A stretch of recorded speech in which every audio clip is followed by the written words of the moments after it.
బోధన్లో ఘోరం జరిగింది. వీధి కుక్కలకు 10 నెలల బాలుడు ఆహారమైపోయాడు. బస్టాండ్ పరిసరాల్లో బిడ్డను వదిలి బహిర్భూమికి వెళ్ళింది తల్లి. అంతే బాలుడిని వీధి కుక్కలు నోట కరుచుకొని వెళ్లాయి. వీధి కుక్కలు తినేసాయ బాలుడిని. తన పసికందును ఎవరో ఎత్తుకు వెళ్లారని ఆ తల్లి ఫిర్యాదు చేయడంతో పోలీసులు విచారణ చేపట్టారు. బస్ డిపో పరిసరాల్లో బాలుడి అవయవాలు కనిపించడంతో కుక్కలు పీకు తిన్నట్టుగా ప్రాథమిక అంచనాకు వచ్చారు పోలీసులు.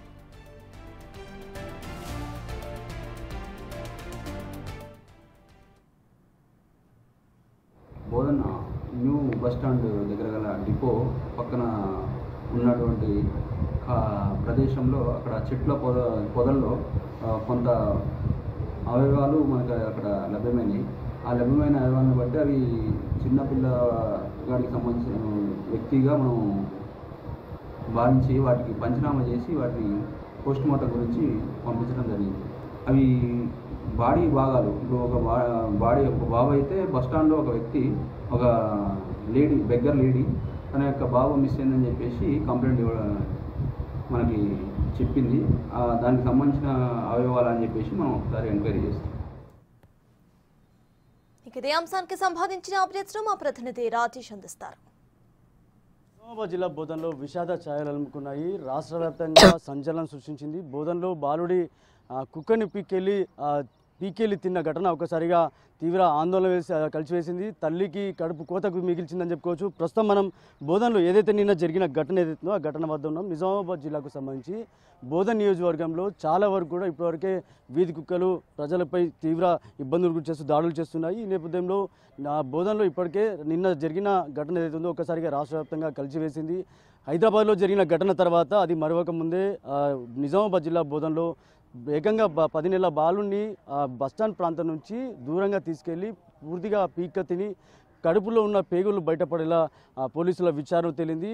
పోలీసుల విచారణలో నమ్మలేని నిజాలు బయటకు వచ్చాయి. ప్రస్తుతం ఏదైతే బోధన్కి సంబంధించి కొంతమంది ఉన్నారు, మాట్లాడించే ప్రయత్నం చేద్దాం.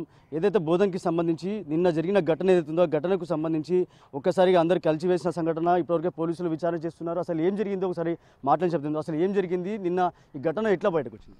ఇప్పుడు ఒక యాచకురాలు ఎవరైతే యాచించుకుంటూ బతికే ఒక యాచకురాలు మొన్న కొత్త బస్టాండ్లో నిద్రిస్తున్న సమయంలో ఆ పిల్లోన్ని 10 సంవత్సరాల పిల్లోన్ని కుక్కలు ఎత్తుకపోయి నిన్న చూసినట్టయితే ఆ పేగులు ఇట్లా అన్నీ బయటపడి ఇక్కడ కొత్త డిపో పక్కన మనకు కనబడడం జరిగింది.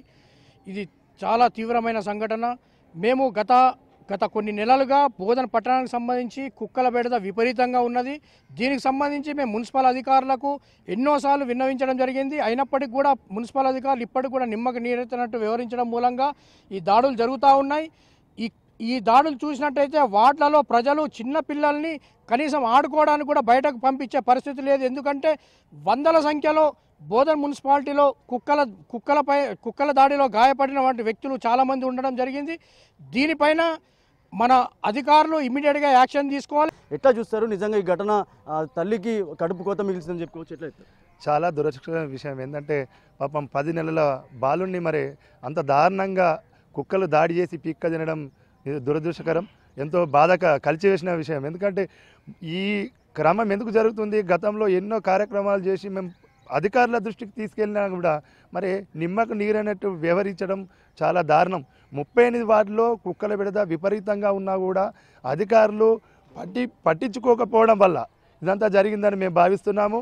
గతంలో తటికోట్లో దాదాపు 12 మందిని ఒకటే రోజు దాడి చేసి గాయపరచడం జరిగింది. అదేవిధంగా ఇటు హనుమాన్ టికెట్లో కూడా 4గురిని గాయపడడం జరిగింది. ఇట్లా ప్రతి వార్డులో రోజు 2, 3, 1 ఇట్లా గాయపరుస్తూ తీవ్ర ఇబ్బందులకు గురి చేస్తున్నా కూడా కుక్కల మీద అధికారులు ఎలాంటి చర్యలు తీసుకపోవడం దారుణము. వీటిని తక్షణమే బంధించి ఎక్కడైనా వదిలేయాలా, ప్రజలను కాపాడాలా ఈ కుక్కల బారి నుండి అని మేము రిక్వెస్ట్ చేస్తున్నాము. ఈ కుక్కల సమస్యకు ఎన్నోసార్లు మేము అధికారుల దృష్టికి తీసుకొచ్చినా కూడా వాళ్ళు పరిష్కారం అయితే చేయలేదు. 1 సంవత్సరం నుండి మేము చెప్తూనే ఉన్నాము.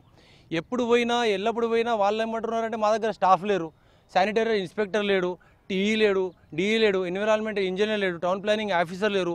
మాకు గత 15 సంవత్సరాల ముందు ఏదైతే అవుట్ సోర్సింగ్ ఉన్నాయో 160 మెంబర్స్ అంతే ఉన్నారు. ఇప్పుడు పాపులేషన్ ముందేమో 25, 26 వార్డులు ఉండేవి, ఇప్పుడు 38 వార్డులు వచ్చినాయి. ఇంతకుముందు దగ్గర బోధన్ టౌన్లో ఉన్న 1,00,000 మంది కంటే ఇప్పుడు 1,50,000 పెరిగినాయి. స్ట్రెంత్ పెరిగింది కానీ శానిటేషన్ డిపార్ట్మెంట్ పెరగలేదని వాళ్ళు మాకు చెప్తున్నారు. అదేవిధంగా తెలంగాణ ప్రభుత్వం కూడా ఇప్పుడు 119 సీట్ల నుంచి 153 చేయాల్సిన పరిస్థితి వాళ్ళు ఎట్లా తీసుకొస్తున్నారు. అదేవిధంగా మున్సిపాలిటీలను కూడా అభివృద్ధి చేయాల్సిన అవకాశం ఉంది. 1952లో స్థాపించిన బోధన్ మున్సిపాలిటీది. ఫ్రమ్ 1952 4th టాప్ నెంబర్లో ఉండేది మున్సిపాలిటీది శానిటేషన్లో. కానీ ఇప్పుడు చాలా దారుణం. పోలీసుల విచారణలో నమ్మలేని నిజాలు బయటకు వచ్చాయి. బాబు పేగులు బయటపడ్డాయి, కళేబరాలు బయటపడ్డాయి. దీంతో ఒక్కసారిగా ఉలిక్కిపడ్డారు, కేసు నమోదు చేసుకొని దర్యాప్తు చేపట్టారు. ఈ ఘటన ఏదైతుందో మరోసారి పునరావృతం కాకుండా చర్యలు తీసుకోవాలని చెప్పి కోరుతున్నారు. అనిమల్ బర్త్ కేర్ కింద ఆ నిబంధనలు ఏవైతున్న నిబంధనలు అమలు చేయాలని చెప్పి కూడా ఇక్కడ కోరుతున్న పరిస్థితి నెలకొంది. కెమెరా సందీప్తో రాజేష్, బిగ్ టీవీ, బోధన్ నుంచి.